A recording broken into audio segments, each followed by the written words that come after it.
Good evening if you're in Europe, as most of us are in product people, uh, and any kind of other part of the day that you're in. This is Product People weekly Tuesday event we have about product management. I'm Victoria. I'm a product manager with Product People. And usually at this point, I would do a short introduction about what Product People is as a company and as a community.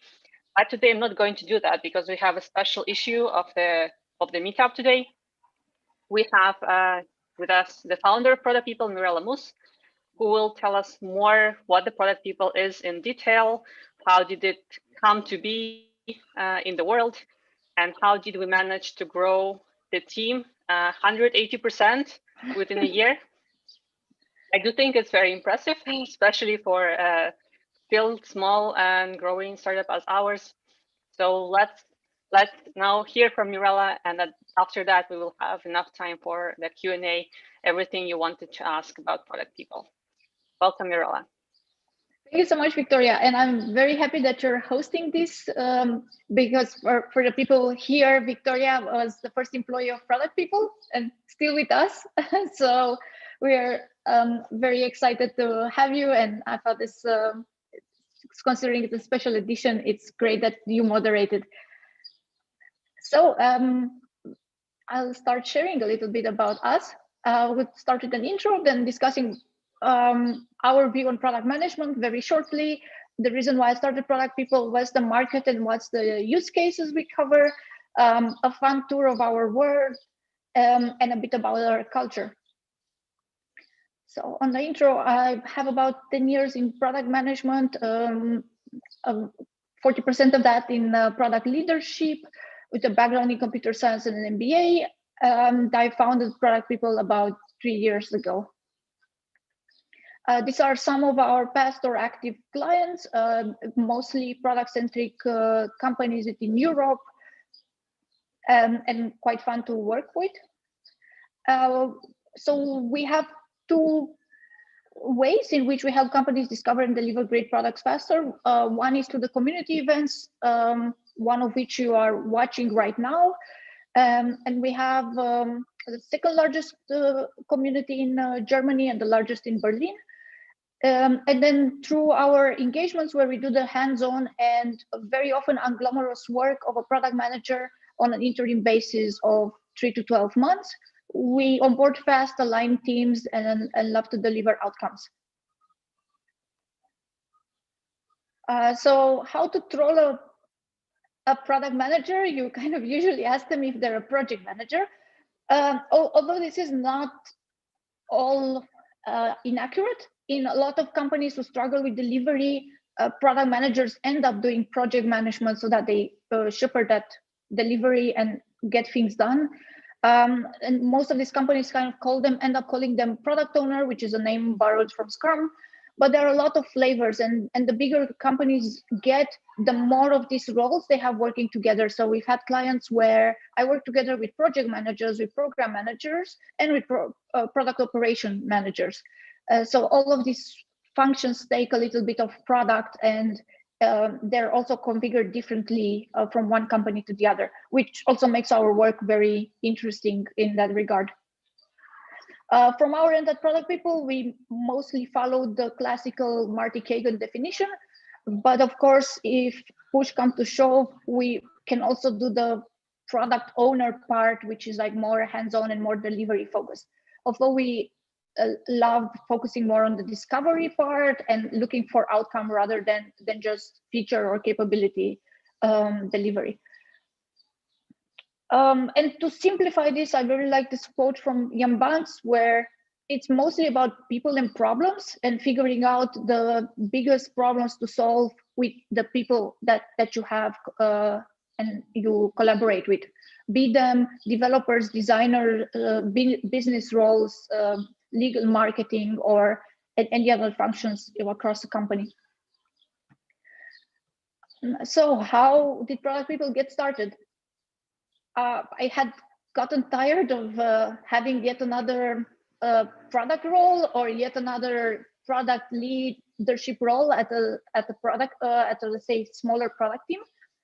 And I realized I also ended up getting bored in some roles after a year or two or three, because just on a personal level, I like change. So new products, new companies, new ways of working. I even right now get very excited about that, to see how are things like, how are things actually running at this company, or that has this app that I've been having on my phone and playing with it for a very long time. So I wasn't sure what I wanted to do. I spent a little bit of time doing solo consulting, or some people call it here freelancing, but I didn't like it as it has no end game. I missed kinship, a team where I could openly discuss problems. So it gets very lonely. You don't have anyone to rubber ducky with. I wanted to share wins, but also wanted to coach people and have and grow a team. Whereas this part, you end up doing a lot of individual contributor work. There's no support around it, and most of the folks I met there are the most successful ones are the ones who use this freelancing section as a way to float their resume and get into a head of product or director or other type of product leadership position. So then I think this is a good way to buy time, and it doesn't feel like you had a gap on the CV and you're not like wanted. And the other part are the ones who don't have career ambitions and they just want to semi-retire and work 2 days a week from somewhere and kind of get something that trickles down from some agencies that don't want them or don't have capacity. So that is also an option. But from my point, I wanted to influence companies to do good product management. And as an external, I noticed that I managed to do that without having to wait a long time and climb up the corporate ladder. And sometimes I felt we had more influence as external people than the own employees of the client. And that felt very powerful, also a lot of responsibility, but quite exciting. So this is a thing that we also try to create internally. I think everything is a part of a pattern you can have at least some say in. So the stronger people or companies make their own patterns and influence other people. The weak usually have the courses mapped up for them, or the unlucky ones. So I try to do this differently for us, and to also elevate how product management is done, especially in Europe. Then what are the market and use cases? So this famous A16Z quote that market matters more than anything. They have a very good article, which you'll find linked in my slides, about product market fit. And where we positioned ourselves is that product-centric digital-first companies, where the product actually makes a difference in their outcome, in how successful they are, and where the PM role is the one that delivers outcome, not a laundry list of features. So what I would expect is own conversion, own engagement. You need to grow engagement by this percentage, not ship the referral feature or some subscription, things like that. And I see ourselves as a connective tissue, especially in bigger companies that are very well funded. So when you see in these three bubbles, if it's a less funded setup, then they won't have management consulting, then they usually just have a dev or design shop. But we see ourselves as the one utilizing these people, the people that the company has internally as well, to deliver the outcomes that they want. And there are typically these 5 scenarios in which we are brought in. It's usually after a round of funding or an acquisition where they need to grow the PM teams, usually by 1 to 5 product managers. So this is the wider tech and product organization can also grow at the same time, or can be already there. If a product manager is going on a parental leave, usually between 4 and 12 months, sometimes in different batches. If your PM is leaving or has left your company, and hiring usually takes from 2 to 9 months, because in Germany people have a 3 months notice period. If you have a temporary initiative and it doesn't make sense to hire full-time people, because what are you going to do with them afterwards? This is also a type of initiatives that we've brought in. Or if you just want a second opinion about your product team or processes, or certain things around this. These are usually more async assignments that we have, focusing on appraisal.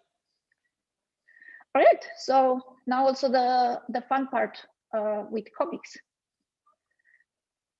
So we have a running joke internally that whenever you ask a client when should we be there and where should we start, it's all ASAP. So I have gotten this from people who actually wanted to start the next week, and for people who wanted to start 4 months later, or ended up starting 4 months later because some things and life happened.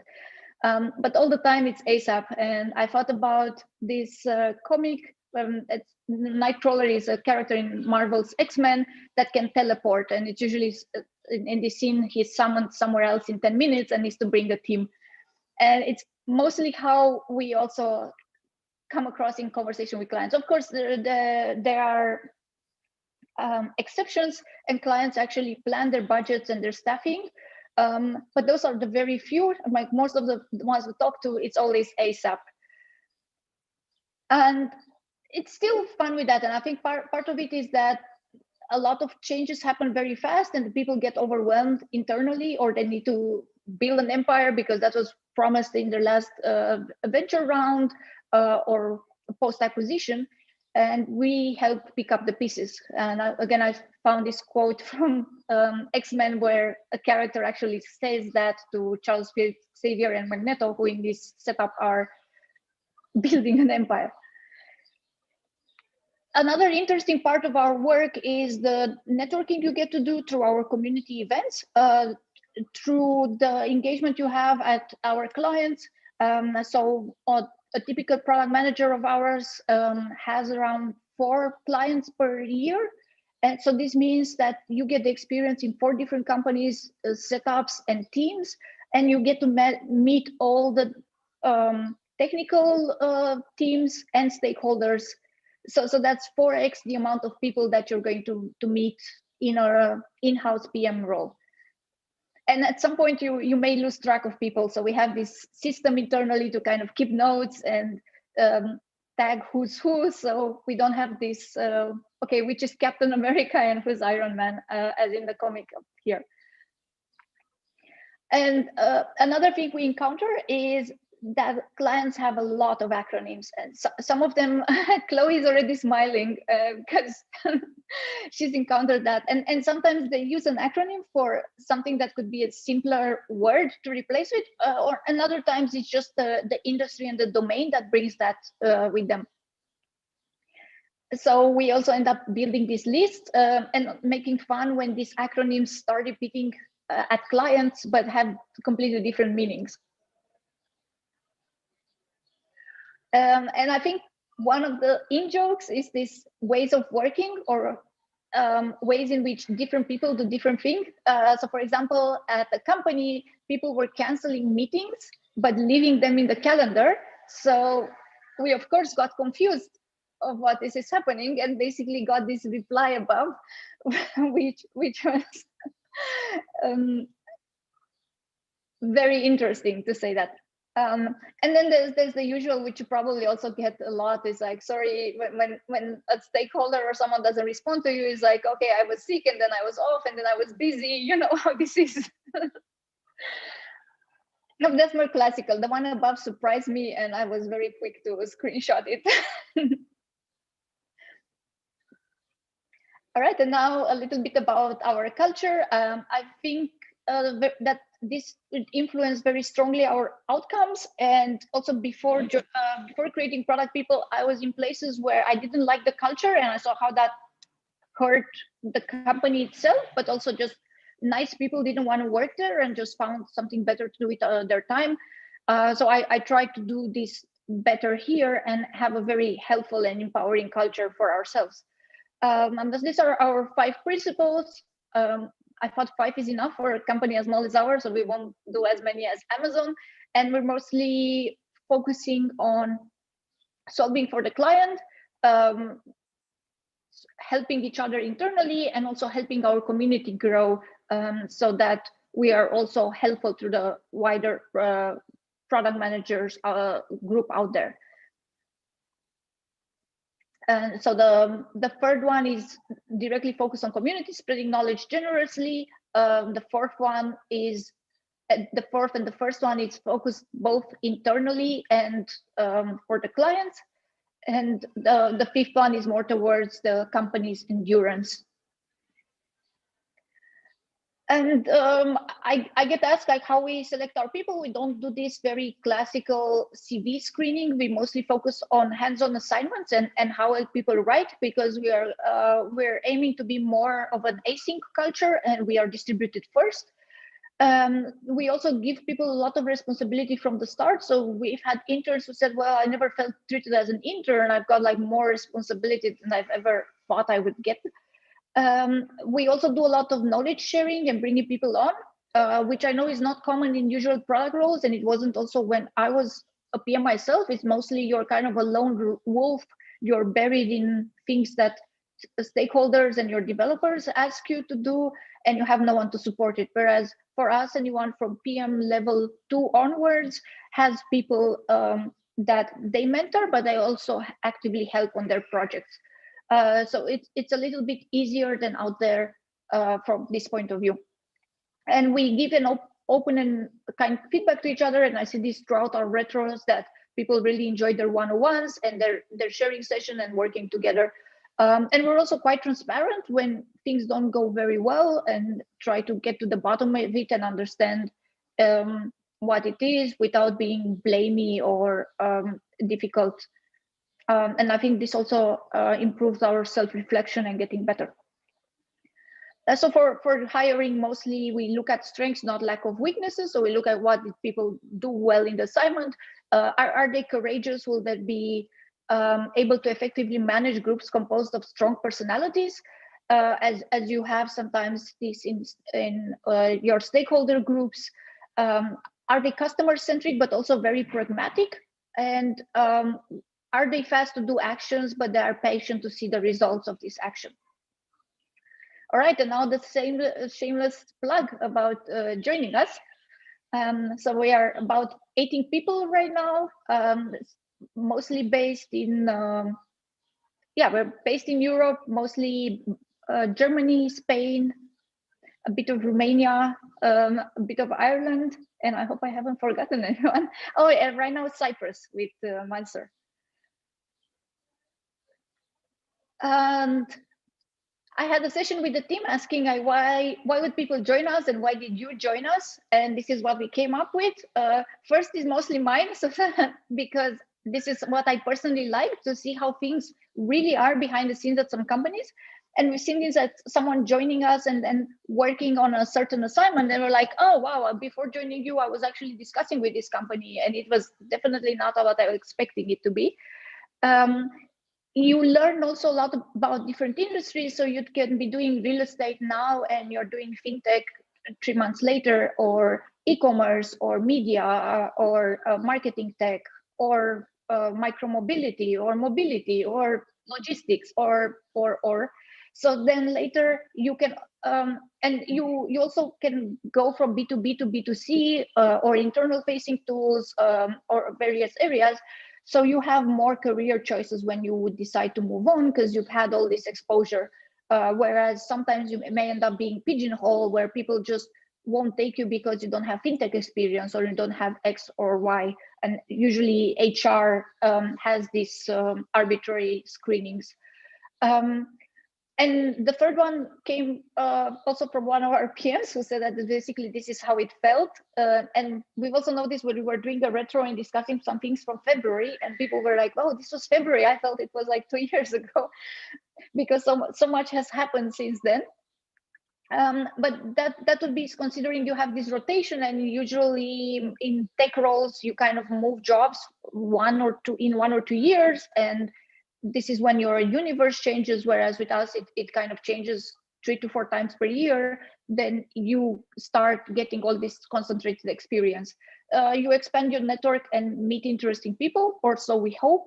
And I think most importantly, you have a boss that understands what you do. So I've gotten this from other PMs that they are reporting to some other parts of the organization, and their boss doesn't get what they do and cannot really support them when they get various pressure, or also doesn't acknowledge fully their efforts, or cannot fully coach them very well. And I think this is definitely a benefit we offer through our junior members, But I would say it's also for the more senior PMs because they can exchange and benefit from the experience of the other PMs here. And I wanted to share also some positive feedback different people from our companies get. So one is for Chloe, one is from Subayu, one is for Victoria, and so on. Where in general, we get many times unsolicited great feedback and people are genuinely happy that we help them. And I think this is also reflected through the part that we get 80% of our clients through referrals or renewals, and we don't have an active sales force.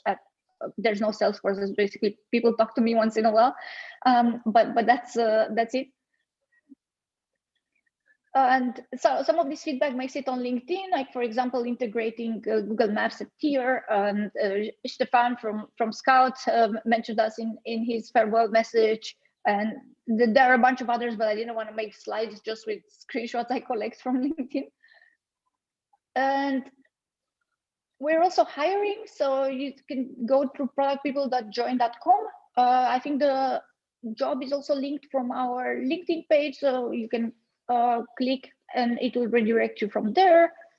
And this is what some people say about it, that we are generally praised for our recruiting process. So people who make it to the assignment also get specific feedback on how they did at this assignment, that we gather anonymously from people who were present and not present that review their proposals. And someone was also excited about our job requirements because they sound really honest, but it also sounds very hard. So I've had people message me, is it really that difficult? And it's like, well, I didn't want you to join and then like leave because it felt that it's a bit more intense than a regular job. Okay, and that's the end of my talk. And I'm very excited somehow that we did this because we weren't planning to have it and then it just came together. And I look forward to your questions. Great, thank you so much, Mirela. Applause virtually from the audience, which is virtual.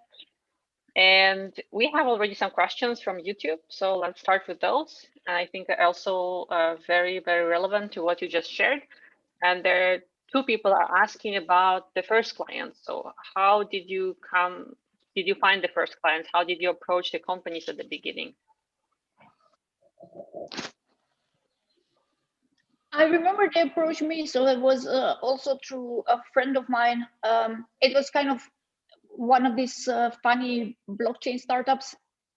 So like not something that ended up making it to our deck. But it was also a good experience to see how I would select clients in the future. But I would say it was a combination of network and then it trickled down from there to recommendations.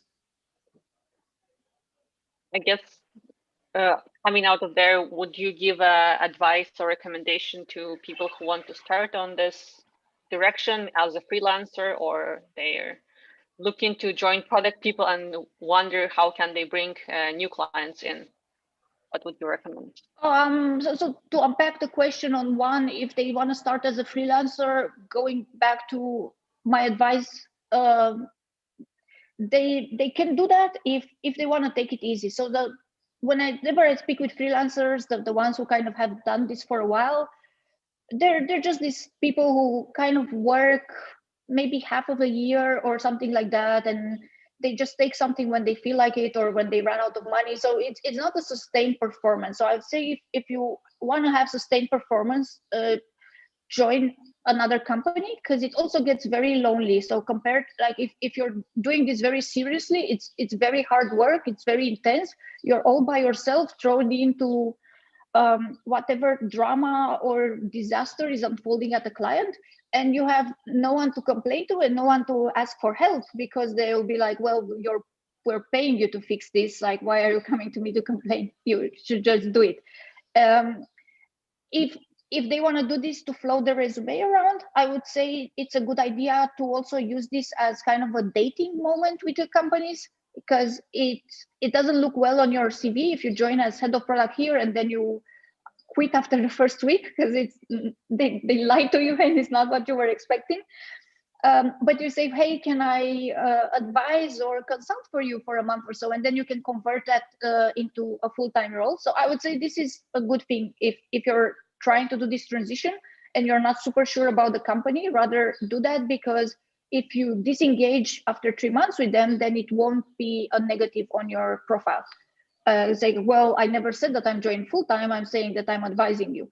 And then for the ones who join product people, I think bringing clients won't be your first task here, because this also just accumulates. I think you will end up bringing clients a year or so after you work with us, because some developer or on client number 2 that you had last year liked you, and then they move on to the next startup who raised the series C or D, and then the startup will need to hire PMs, and then they will remember that, hey, X was interim PM there coming from product people, let me message X, and then you tell us and you get the commission for bringing in a client to product people.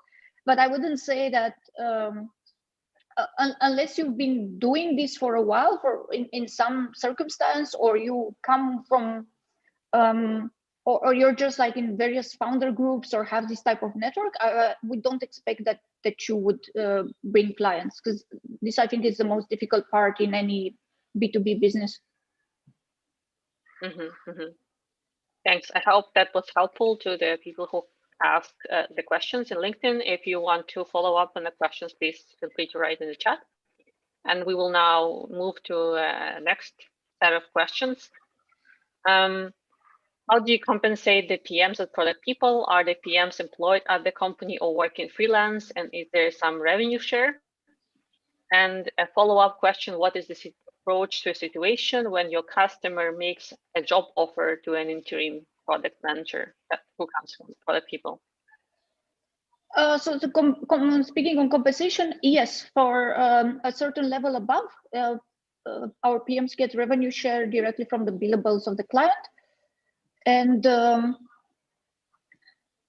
I wouldn't be very strong against the part with the client offering a job to one of our PMs, because from the way we select people, I don't think people would want to leave. And if they would like to leave, and if that is a very good choice, then so be it. We have one of these introduction things in our contracts, but so far we didn't have to apply it anywhere, because it was most of the time that sometimes people want to be taken off a client rather than staying there longer. When the engagement gets too long, or if they get a little bit bored. So yeah, answering the question, freelance versus employee, it's an employee situation. So there is a stable salary every month. Yes, yes, because otherwise I think it would be annoying if your revenue needs to fluctuate every month. And again, I draw this from my experience when I started out like this, and I ended up not taking vacation for a very long time, just because if you take a vacation, then you just lose your revenue. And as an employee, all the employees at product people take their vacations for real. So we have them replace themselves at the client. So there's someone else taking their place, setting up out of offices, and also not checking client messages, because there's someone else that will get all the inbound messages that the client knows. And then when they come back, there's another handover with the things that happened while they were on vacation. And I think this is also very powerful, because again, it's a very, very intense job, and we will all end up with a burnout if we can't really disconnect for real. Great. Thank you very much, Mirela. Juliana, on YouTube, I think we just answered your question, also employees versus freelance. But if you have a follow-up, please feel free to write. And meanwhile, we'll take a question from Zoom. So Moshe here is asking, I want to start a similar org in North America or Canada. What's the main tips you can share to start it off? I don't know the North American market. So at least from what I saw there, And whenever we have clients from Europe moving into North America, you need to figure out what the litigation status would be like, because in Europe, it's not very often that the clients will sue you or we do things like that. Whenever I speak with US clients, that's always a danger. And then I don't know how you will compete with other US companies. So you need to think, what would you offer that's more interesting to good PMs to join you versus working for Google or working at some shiny Silicon Valley startup. For us in Europe, it's relatively easy because startups are not that great here in a sense that they don't offer that much equity. And there has been also this very cutthroat culture that the first generations of startup founders have created, and most people already back channel and figure out that these are not nice people or not nice places to go. So by just having a nice culture by comparison, and I've had that, I get my people tell me very often that candidates back channel and ask them, well, how is it really like? Is it really remote? Is it really like that? So I wouldn't know the market, but that would be the thing, because to be successful, you need to make three types of stakeholders happy, right? Your employees, your clients, and then potentially your alumni network. So like what do people talk about you after they leave the company? And for us, we don't have yet an alumni network because we're too young. We have at least the community on this end, but the community is mostly for knowledge sharing. It's not bringing clients or anything like that. Thanks, Mirela. I also think one of the topics you covered in the other talk, when you talk about funding consultancy, might be relevant here. Think if there's kind of experiment you can run, like work on your own as a freelancer for a bit, trying to maybe pair with someone else and see how it goes and how well, what's the perception of the companies, right? And through this, understand the market a bit. Yeah, there's another question from Ziad in Zoom. I'm coming from dev background and thinking to transition my career to product management. What kind of company should I consider for my first PM job? Is product people the right choice for the first PM job? Yes, with the caveat that you may join us as an associate and then later on develop. I think folks from technical background have a chance of being accepted faster by developers because even if I kind of disagree a bit with this bias, I know it's very powerful, and I also know it helps me because the moment I introduce myself like that to technical stakeholders, like, oh, you have a computer science degree, you would get me. So I think that will help your transition, and then probably you will need to actually step back a little bit from tech and focus on what does the business side want. Potentially, you could start with API or more data related products, because for there the technical background could help you build up a bit faster, and then move on to other things like stakeholder management,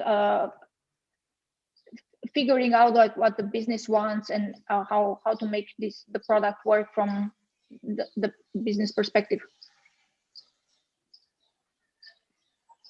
There is thanks, Mirela, on this. I see that there is a similar kind of question in YouTube, so I want to follow up here. What do you recommend as a transition to a PM role from business analyst role? I think similar.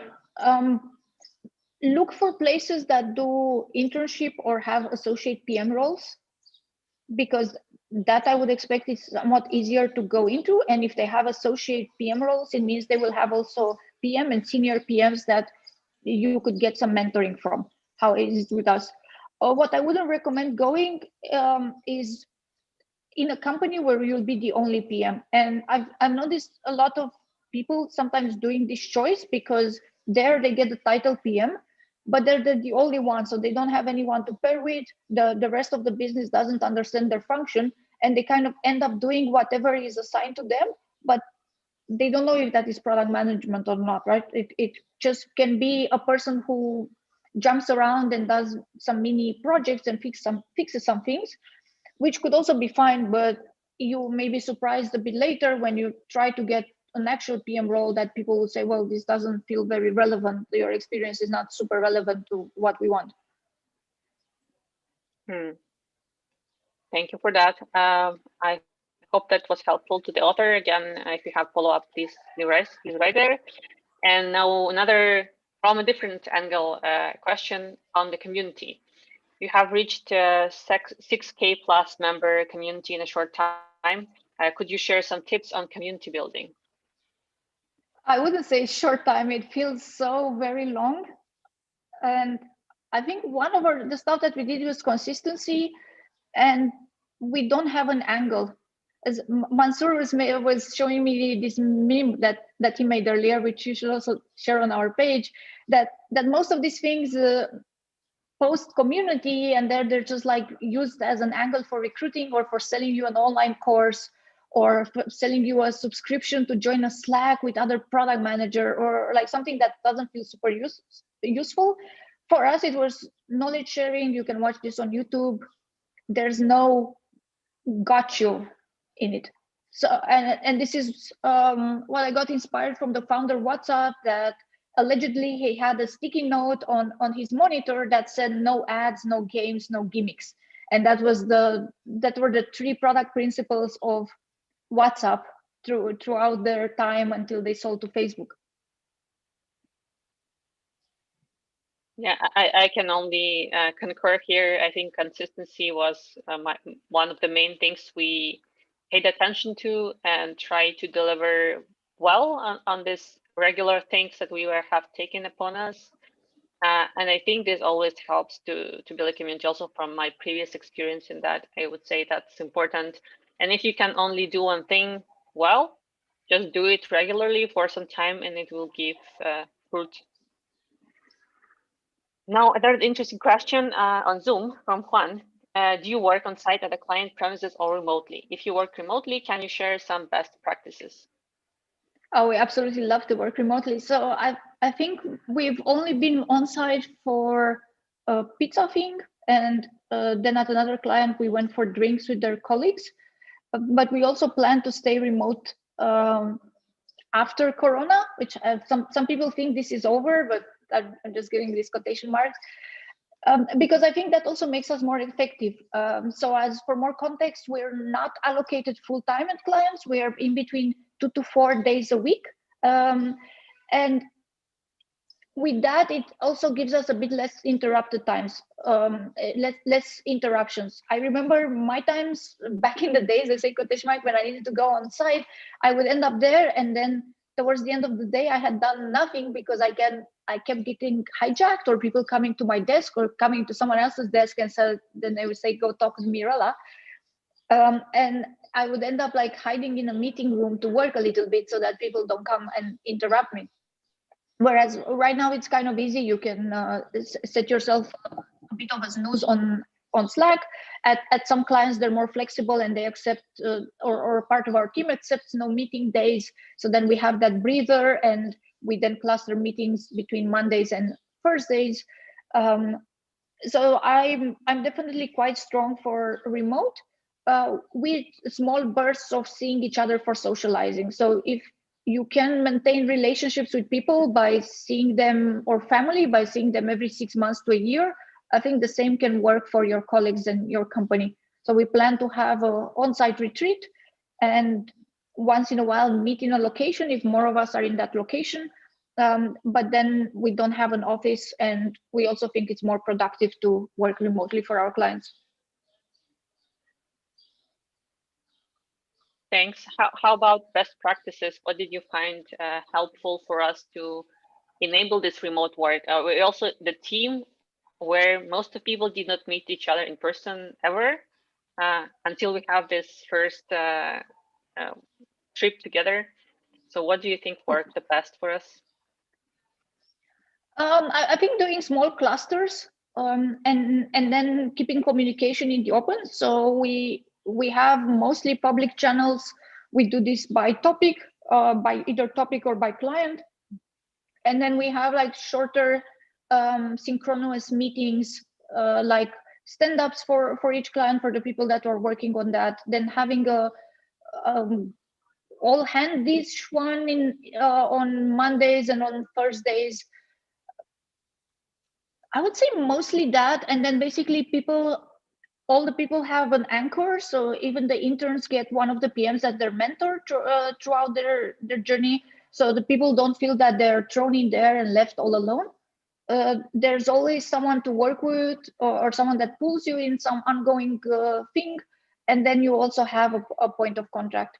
I think that's mostly it's people from the team here should actually say, because for me it's a bit of a different experience than it is for the team. So I don't know how it is for Chloe, for Mansoor, for Utkarsha, and for you, Victoria, here on the call.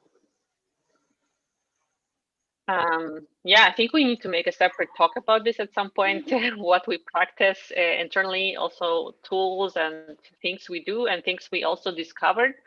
So I think one of the important things to know that we try our best to be flexible and agile and adapt the processes to the ways of working we want to have. And also with the team growing, we introduced new things and we got rid of other things. For example, we shifted from having dailies every day with the whole team into doing more asynchronous exchange and updates, because we were getting too many people to talk in 15 minutes. And I think it was working very good. And then we enhanced a bit this synchronous dailies we have now, with also sharing some background information and sharing a bit about like also personal things, which gives it a bit of warmth that people are also, well, that's important to have for the team, right? We share maybe what was great about the day, we share how we feel, and it's also fine to maybe complain sometimes and be honest, and people would support you. I think that's one of the examples, but there are probably more that we came up with. We also do retros, for example, as a team, even though we're not a standard development team, which would work on the software, but we do bi-weekly retros, and I think it helped us also to understand what was missing and figure out the ways how we can improve it. That's another example. As I said, let's make a talk about that. I think there are more things that we could share from what worked well for us. Let's see if there are other more questions. Also, maybe someone who is in Zoom, if you want to talk out loud and ask your questions with a voice, that is welcome. Raise your hand or just start talking, because right now we are not that many here, so it will not be messy. If not, though, I would suggest that we close the stream part and we do a little get together and networking in Zoom. So everyone watching us on YouTube, you're welcome to join on Zoom as well. Mansoor, please share the link in the chat there that people can join us. And we will stay for another 10 to 15 minutes, and more people from Product People team will be there to answer some more questions off the record. So if you're curious to ask other people and hear from them, please join us on Zoom. With this, thank you all very much for being with us tonight, whatever time of day it is now. We hope that was interesting to you. Please follow us on social media to stay in touch and see what are the next events we're going to have. We are having weekly Tuesday meetings on different topics and product. Check out what's coming up. We have many exciting topics and speakers coming from very different industries and some top tier companies. And thanks to all the guests and their questions here. I see you somewhere soon. Bye-bye.